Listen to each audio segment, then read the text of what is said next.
Lucknow super জায়ান্টসের 8 উইকেটে 209 run তাড়া করতে নেমে 6.4 ওভারেই 65 রানে 5 উইকেট হারিয়ে ফেলেছিল দিল্লি ক্যাপিটালস। ম্যাচটা এখান থেকে দিল্লি জিতবে তা বোধহয় এই ফ্র্যাঞ্চাইজি দলটির পার ভক্ত ভাবেননি, কিন্তু আশুতোষ শর্মা ভেবে রেখেছিলেন অন্য কিছু। অবিশ্বাস্য বললেও কম, আশুতোষ শর্মা ব্যাটিং করলেন নাকি কোনো হাইলাইটস দেখানো হলো যেখানে সকলে আশা ছেড়ে দিয়েছিলেন সেখান থেকে দিল্লির জয়। শেষ ওভারে 6 রান প্রয়োজন ছিল, ক্রিজে শেষ উইকেট জুটি। বোলিংয়ে শাহবাজ আহমেদ, মোহিত শর্মা স্ট্রাইকে। এক প্রান্তে তার খুনে মেজাজের ব্যাটিংয়ে শেষ ওভারে জয়ের জন্য দিল্লি শেষ উইকেট জুটিতে 6 বলে 6 রানের সমীকরণের সামনে এসে দাঁড়ায়। দ্বিতীয় বলে 1 রান নিয়ে মোহিত শর্মা প্রান্ত বদলের পর তৃতীয় বলে ছক্কা মেরে দিল্লিকে অবিশ্বাস্য জয় এনে দেন আশুতোষ। পাঞ্জাব কিংসের হয়ে গত মৌসুমে দারুণ সব স্ট্রোক খেলা এই ব্যাটিং অলরাউন্ডার এবার দিল্লির হয়ে নিজের প্রথম ম্যাচেই বিশাখাপত্তনমে রাজাশেখরা রেড্ডি স্টেডিয়ামে আলো জ্বাললেন। দ্রুত উইকেট পড়ায় শুরুতে 19 বলে 19 রান করা আশুতোষ দলকে জিতিয়ে অপরাজিত ছিলেন 31 বলে 66 রানে। ইনিংসটিতে রয়েছে 5 ছক্কা এবং 5 চারের মার।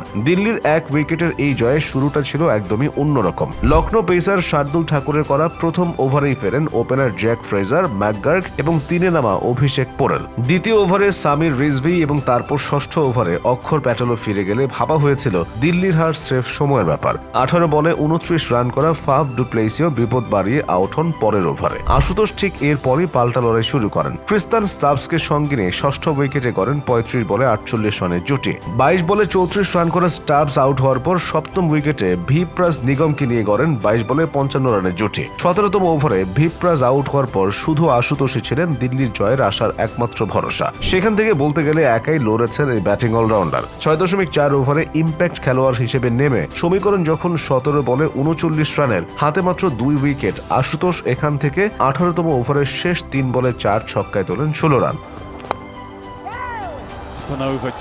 পরের ওভারে ওঠা 16 রানের মধ্যে 12 রানে আশুতোষের। টসে হেরে আগে ব্যাটিংয়ে নামা লখনৌর হয়ে বড় সংগ্রহ এনে দেন মিচেল মার্শ ও নিকোলাস পুরান। 6 ছক্কা ও 6 চারে 36 বলে 72 রানের ইনিংস খেলেন ওপেনার মার্শ। জীবন পাওয়া পুরান ছিলেন আরও আক্রমণাত্মক। 7 ছক্কা ও 6 চারে খেলেন 30 বলে 75 রানের ইনিংস। স্টাবসের করা 13তম ওভারে মারেন টানা 4 ছক্কা। 19 বলে 27 রানে অপরাজিত থাকে ডেভিড মিলারের ব্যাটে 200 সংগ্রহ পায় লখনৌ। ব্যাটিংয়ে ব্যর্থ, কিপিংয়ে হতাশ করলেন ঋষভ পন্থ। ব্যক্তিগত পারফরমেন্স যেমন খারাপ হলো, তেমনই লখনৌয়ের ক্যাপ্টেন হিসেবে যাত্রাটাও ভুলে যাওয়ার মতোই। ইম্প্যাক্ট প্লেয়ার হিসেবে নামা আশুতোষ শর্মা সব হিসেব বদলে দিলেন। দিল্লি নয়, বরং বলা ভালো আশুতোষের কাছে হারলো লখনৌ। 31 বলে 66 রানের অপরাজিত ইনিংস আশুতোষের। 5টি করে বাউন্ডারি ও ওভার বাউন্ডারি মারেন তিনি।